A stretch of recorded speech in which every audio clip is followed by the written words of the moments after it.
Welcome everyone to NISAO's annual India Perspective Town Hall. This is our platform for the National Indian Students and Alumni Union in the UK, where we discuss, debate, and hopefully have very insightful conversations on issues and topics pertaining to our motherland, India. Just a quick bit about NISAO. We are the oldest and the largest body looking and representing the welfare of Indian students and alumni in the UK.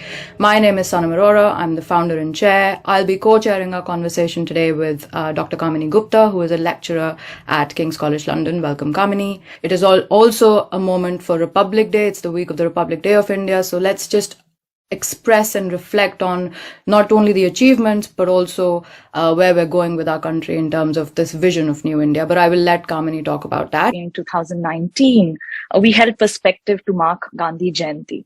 And ironically, this year we have a perspective, as Sanam was saying, on Gandhiji's death anniversary.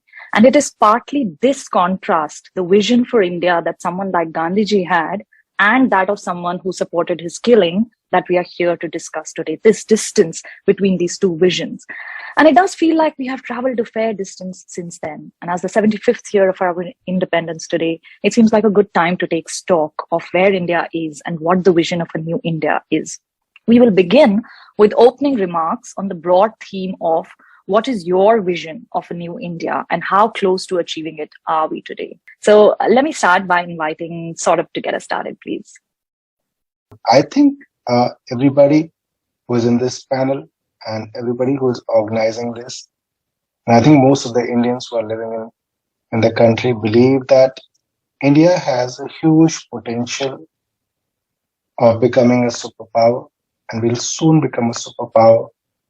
But like any other organization or any other country, I think when we want to become a superpower, obviously we need a strong government, we need a strong leadership in the center, as well as we need, India to work towards that goal as a team of 28 states, as a team of 8 union territories, as a team of 36 units, working together towards a common goal. Everybody understands it. I think therefore, when Mr. Narendra Modi was elected as the Prime Minister, he often used to talk about Team India. But I think that intent is missing. And I think that is one of the biggest constraints we have, that we as a country in the last 6 years have failed to project ourselves as one team. I think we are very divided in terms of political ideologies. The central government doesn't consider the states as their equal partners.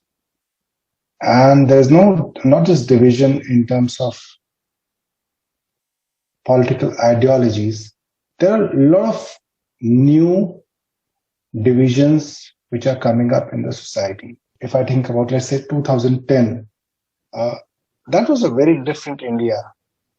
And if I compare that India with the India what we have now in 2022, I cannot believe and I cannot digest the fact that it is the same India which has grown from what we had in 2010. In 2010, we were all talking about new technologies. We were all talking about kids doing BTechs, Bachelor of Engineering, kids getting into pharma industry. We were talking about, BPOs are coming in India. Most of the, big giants of technology, software, pharma, you name it, and they are setting up their captive units in India. There are BPOs which are coming in India. There are new KPOs which are coming in Gurgaon. And everybody was talking about growth. Everybody was talking about new jobs. Everybody was, discussing about new opportunities which are coming in India and how India is contributing across the world. And today, if you look at my India in 2022, I think we are talking talking about religion. We are talking about Kabristan. We are talking about Shamshan. We are talking about conversion, love jihad, conversion, anti-conversion laws. We are talking about we are talking about all such things which are negative. The youth is not talking about jobs because jobs have stopped coming in India. There is widespread unemployment. On an average, I, as an MLA, when I sit in my office for last few years, every day I am getting almost 3 to 5 women coming to me and saying that, my husband is sitting at home for last 1 year. We don't have money to pay fee for our kids. What do? We want a job. So it's a very sad situation. Like 2010, we used to compare ourselves with US, we used to compare ourselves with UK. And today, you start a television channel, we are being compared. We are comparing ourselves with Pakistan. We are comparing ourselves with Afghanistan. We are discussing what is happening in Afghanistan. So this is a very strange day. And these are very strange times. And I believe, that if we want to become superpower, and we can become superpower, we have to work as Team India, and we are not doing it. Thank you. I'd like to begin, the idea of New India. We started discussing the idea of New India post 2014. And that is when we start also talking about the dichotomy of the two. So on one hand today, we have paid tributes to Mahatma. And on the other hand, in this New India, we see people justifying the killing of the Mahatma. We see people questioning his entire intent for the independence movement of this country. Unfortunately, we lost Mahatma before we adopted our constitution, but I'm sure he would be proud of a constitutional framework which spoke about justice, equality, brotherhood for all. Unfortunately, while we celebrate Republic Day in all its pomp and glory, more so now than ever before, and for every reason that we should, that we continue being a democracy, we continue to have a constitutional morality in place, despite many governments trying and attempting to undermine it. We are celebrating 75 years of India's independence. At the same time, we are seeing how little freedoms are being taken away from its citizens every single day. We talk about having more women in positions of power, in parliament, in assemblies, and more local levels. However, the dichotomy persists. We are not willing to give them the place that they seek. We talk about women voters as a vote bank who are coming much stronger in larger numbers, having a mind of their own to vote for their governments. However, we choose selective silence when we see crimes against them, whether it's online or on ground. We talk about demographics of this country in this New India. However, we are not willing to co-opt the youth and our aspirations are from this nation. We are talking about colonial hangover in the New India. However, we continue to practice a lot of, legal laws, etc. Or for that matter, the UK's model of democracy, or parliamentary democracy as we know it, without calling it the colonial hangover. So these are a few dichotomies that continue to persist. When we go overseas, when our government and our leader goes abroad, he talks about India's unity and diversity. What we see in India is the us versus them narrative every single day. Sardar Vallabhbhai Patel ji began the unification of India. He promised to this country that the respect for the states, the diversity, would continue the way it is. Unfortunately, we may build statue of Sardar Vallabhbhai Patel, the tallest statue of Patel, but we're not willing to follow his principles. And that is where we need to question ourselves. When we talk of a new India, when we talk about Aam Aadmi ki Sarkar, the government has been elected by the Aam Aadmi and your Prime Minister who began from the very bottom of the ranks of the society. However, every single day, the Aam Aadmi is crushing under the burden of expenses, under the burden of cost of living, under the burden of unemployment, under the burden of the divisiveness and hate that we see in our narratives. Every strong nation should be built of a very strong idea of what we stand for. A strong nation cannot be led by an insecure government or its insecure leadership. And that is when we need to question Is a parliamentary democracy not about dissent? Is a parliamentary democracy not about debate? Parliamentary democracy about silencing the voice of the opposition? Is a parliamentary democracy not about having opposition heard and issues of people heard, whether it is women, our youth, whether it is our farmers?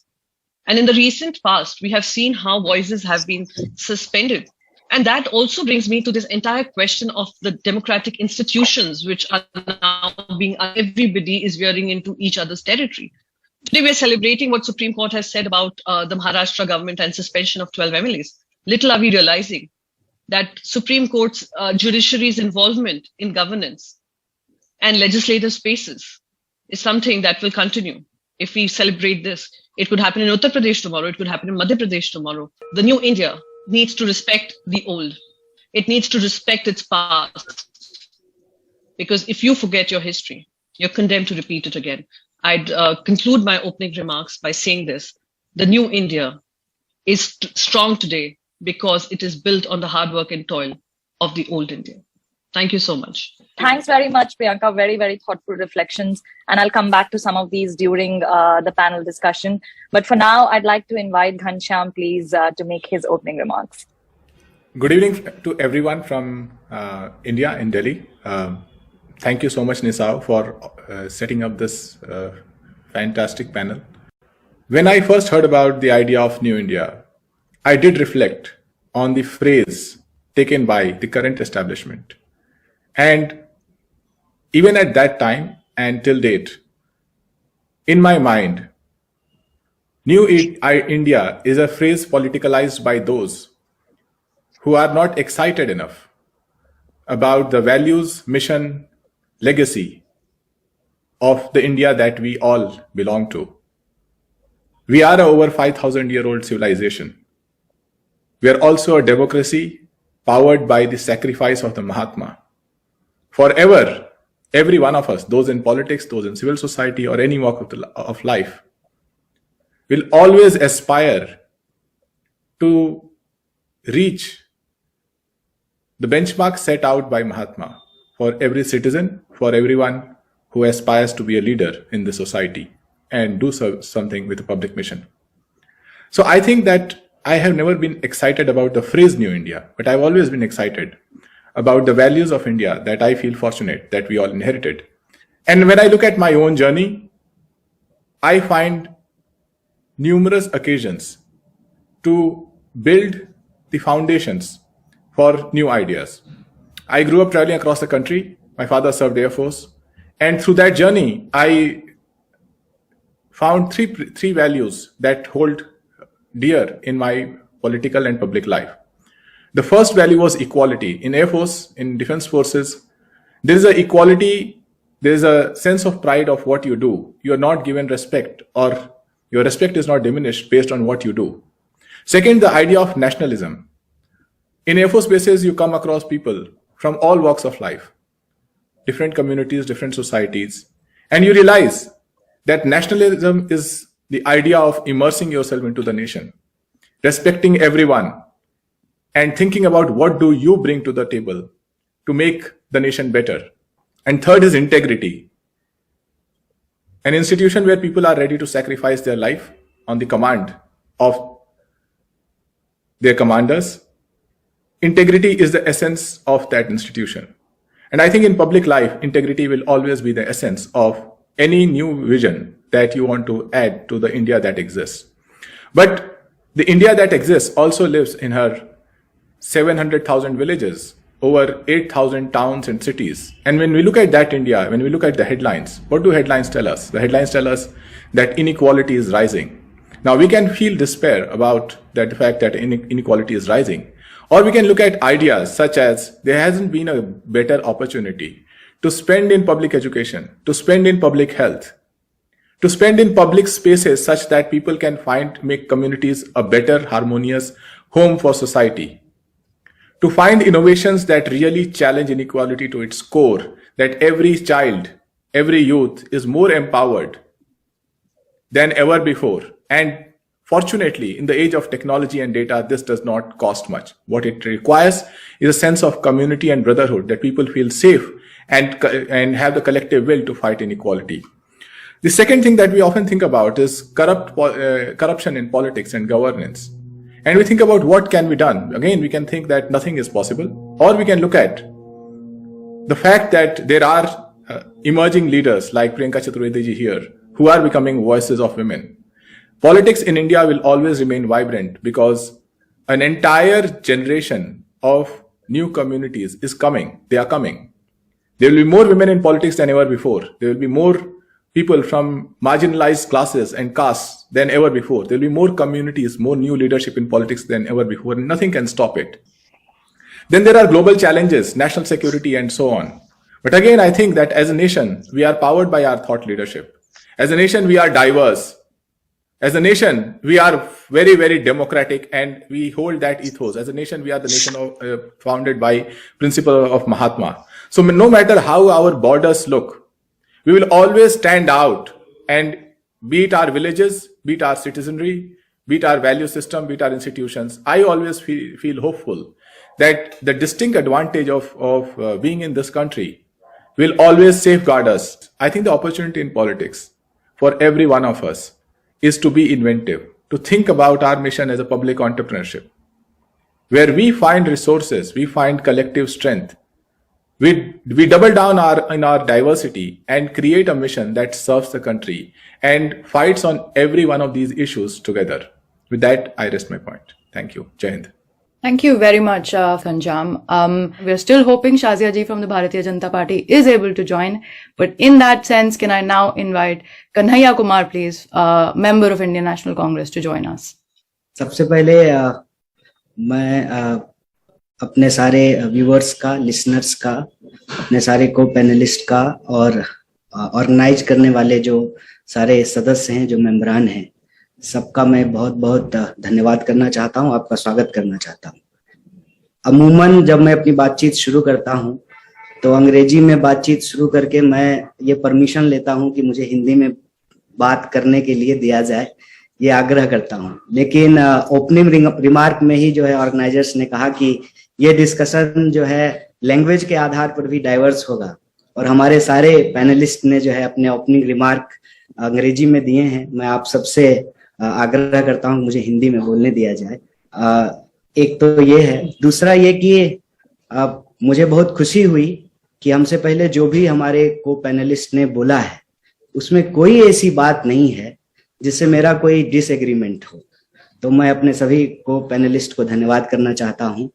और मेरे ख्याल से बार बार organiser बोल रहे हैं कि BJP से साजिया जी नहीं आई हैं, तो मेरे ख्याल से ऑलरेडी जो है ये डिस्कशन नहीं है, ये कॉन्वर्सेशन है। और आज के जमाने में डिस्कशन से ज्यादा कॉन्वर्सेशन की जरूरत है। सबसे पहली बात तो ये है कि एक डिस्क्लेमर मैं भी देना चाहता हूं कि यहाँ पे हम लोग जो भी बातचीत कर रहे हैं, पर्सनली मैं जो भी बात करूंगा वो मैं बतौर एक नौजवान इस देश का और एक ऑर्डिनरी सिटीजन होने के नाते मैं कुछ बातें कहना चाहता हूं। स्वाभाविक रूप से जो मैं महसूस कर रहा हूं, जो हमारे जैसे करोड़ों लोग महसूस कर रहे हैं, हमारे जो को पैनलिस्ट हैं उन लोगों ने भी बोला है, उसको हाईलाइट किया है। हम इस देश से प्यार करते हैं, इस देश की हमको चिंता है, ये देश हमारा है। तो हम जब भी कोई बातचीत करते हैं तो अक्सर ऐसा अर्थ निकाला जाता है कि हम अपनी कंट्री का क्रिटिसिज्म कर रहे हैं। एक्चुअली क्रिटिसिज्म उनका ही किया जाता है जिनको हम अपना समझते हैं। हम चाहते हैं कि वो उनके साथ बुरा ना हो, उनके साथ गलत ना हो, इसीलिए जो है हम क्रिटिसिज्म करते हैं। और हम भारत की जब हिस्ट्री की बात कर रहे हैं, लेगेसी की बात कर रहे हैं, तो क्रिटिसिज्म तो हमारे थॉट प्रोसेस का एक बेसिक एलिमेंट है। आप भारत में सिर्फ गांधी ही नहीं, आप किसी भी फिलोसोफर को आप उठा करके देखिए, उनको पढ़िए, तो क्रिटिसिज्म को बहुत सेलिब्रेट किया गया है, उसको स्वीकार किया गया है। कबीर कहते हैं कि निंदक नियरे राखिए आंगन कुटी छवाए, बिन पानी साबुन बिना निर्मल करे सुहाए। तो क्रिटिसिज्म को सेलिब्रेट करने वाला हमारा देश रहा है। अनफॉर्चुनेटली आजकल क्रिटिसिज्म को बहुत ही अलग डायरेक्शन में इस्तेमाल किया जाता है, पोलराइजेशन के लिए, काउंटर पोलराइजेशन के लिए। और खास करके मैं अपने सारे जो व्यूअर्स हैं, लिसनर्स हैं, जो अपने देश से बाहर जा करके वहाँ एजुकेशन ले रहे हैं, तो आप सबसे ज्यादा प्राउड फील करते होंगे वहां पे, और जो सबसे ज्यादा सेलिब्रेट करते होंगे जिस चीज को, वो है डाइवर्सिटी, वो है डेमोक्रेसी। और एक एनेक्डोट मैं आप लोगों से साझा करना चाहता हूं। जब पहली बार हमारे यहाँ आजादी के बाद जनरल इलेक्शन हो रहा था, पूरी दुनिया ने इसका मजाक उड़ाया था कि ये कैसे संभव है, करोड़ों लोग कैसे इलेक्शन में पार्टिसिपेट करेंगे। दुनिया भर में कार्टून बने थे। और जब पहला इलेक्शन कंप्लीट हुआ और पहली गवर्नमेंट बनी, तो पूरी दुनिया हैरत में थी। और देखते देखते जो है दुनिया की सबसे लार्जेस्ट डेमोक्रेसी होने का हमारा क्लेम जो है वो दुनिया में एस्टेब्लिश हो गया। वहां से हमने ये जर्नी शुरू की है। और बार बार ये लगता था जब हम लोग कॉलेज में थे, यूनिवर्सिटी में थे, कि इस डेमोक्रेसी को और कैसे डेमोक्रेटिक किया जा सकता है। सारा डिस्कशन इस बात पे होता था कि ये जो गाड़ी चल रही है इसकी स्पीड कैसे बढ़ाई जाए, इसका एवरेज कैसे बढ़ाया जाए। अचानक से ऐसा महसूस होने लगा कि क्या इसमें जोड़ना है, यह डिस्कशन चला गया। क्या बचाना है, यह डिस्कशन होना शुरू हो गया। ऐसा हम इसलिए महसूस करने लगे हैं कि हमारी जो डेमोक्रेसी के बेसिक पिलर्स हैं, जिसके बारे में हमारे को पैनलिस्ट ने बात की है, आप हर जगह देखेंगे कि एक तरीके का इम्पोजिशन है। डेमोक्रेसी का कहीं ना कहीं गला घोंटने का कोशिश किया जा रहा है। अगर मैं एक दो एग्जाम्पल भी बोलूं, आज हमारे जो पैनल में हैं प्रियंका जी बैठी हुई हैं, इनको सस्पेंड कर दिया गया था। आप सोच सकते हैं कि एक इलेक्टेड रिप्रेजेंटेटिव को, डेमोक्रेसी में जो इलेक्टेड हैं, उनकी सबसे बड़ी रिस्पॉन्सिबिलिटी होती है, उनकी बात सुनी जाती है। किस तरीके से जो है मेंबर ऑफ पार्लियामेंट को सस्पेंड कर दिया जा रहा है। हमारे ऑनरेबल प्राइम मिनिस्टर जब वो बने थे तो मुझे बहुत खुशी हुई थी वाकई कि इस देश में एक ऑर्डिनरी सिटीजन भी इस देश का प्रधानमंत्री बन सकता है। लेकिन लगा नहीं, ऐसा है नहीं, ये कुछ और हो रहा है। हमारे प्रधानमंत्री साहब जितना पार्लियामेंट में रहते हैं, उससे ज्यादा जो है वो वास्को डिगामा की जगह दुनिया की चक्कर लगाते हुए नजर आते हैं पार्लियामेंट में डिस्कस। मीडिया का हालत आप लोग बहुत अच्छे तरीके से जानते हैं। ज्यादातर स्पेसेस पे आज नफरत परोसी जा रही है, और उसी नफरत की गोली ने गांधी जी की जान ले ली।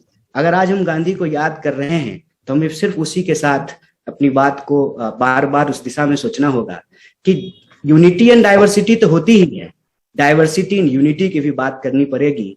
रघुपति राघव राजा राम, पतित पावन सीताराम, ईश्वर अल्लाह तेरो नाम, सबको सन्मति दे। बहुत बहुत धन्यवाद। Thank you for providing this very wide-ranging conversation to us. We have covered so much today, and I know that our students and the young audience watching this will have found it really, really inspiring. And that's it. Until the next perspective, and where we hope to have many of you again. Thank you so much, Ghanshyam, Priyanka, Kanhaiya, and Saurabh, and Kamini, and the rest of the Nisao and Warwick and Kings India teams. Thanks a lot, and have a good evening.